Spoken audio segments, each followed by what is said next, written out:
ചേട്ടാ അവനിനി വഴക്ക് പറയല്ലേ. ഞാൻ അവനെ കൊറേ ചീത്ത പറഞ്ഞ. ഇനിയും പറഞ്ഞു ഞാൻ കരച്ചിൽ നിർത്തത്തില്ല. ഇവനേതാ? ഞാൻ അവന്റെ ബ്രദറാ. ഞങ്ങൾ ഒരുമിച്ച ശബരിമല പോയത്. അപ്പൊ തിരിച്ചു വരുന്ന വഴി എനിക്കൊരു എമർജൻസി. കുറച്ചില്ലടാ ചോട്ടു. പെപ്പർ സ്പ്രേക്ക് കോൾ മിൽക്ക് നല്ലൊരു സൊല്യൂഷനാണ്. ഞാൻ ആ ഗൂഗിൾ ചെയ്ത് അവന് പറഞ്ഞു കൊടുത്തത്. അവനെ തനിച്ചു വിട്ടതിന് തന്നെ അച്ഛൻ്റെ അടി ഉറപ്പാ. ഇതുകൂടി അറിഞ്ഞാൽ തീർന്നു. ഞാനിവനെ സേഫ് ആയിട്ട് അടുത്ത ട്രെയിനിൽ കയറ്റി വിടണമായിരിക്കും അല്ലേ? അതൊരു ബുദ്ധിമുട്ടാവോ? ആവും. ഇവനോടുള്ള കള്ളവണ്ടിയും കയറി വരാൻ പറ. ചേട്ടാ കള്ളവണ്ടി ഏത് പ്ലാറ്റ്ഫോമിലാ വരുന്നതെന്ന് പോലും അവനറിയില്ല. കൊച്ചു കുഞ്ഞല്ലേ, പ്ലീസ് അവനൊന്ന് ഒറ്റക്കാവാതെ നോക്കിയാൽ മതി. ട്രെയിനിലായിട്ടാണെങ്കിൽ ബസ്സാണെങ്കിലും ഓക്കെയാണ്. ഞാൻ നോക്കി, വോൾവോ സർവീസ് ഉണ്ട് അവിടുന്ന്.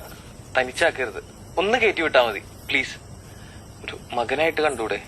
എനിക്ക് സൗകര്യമില്ല. വാ.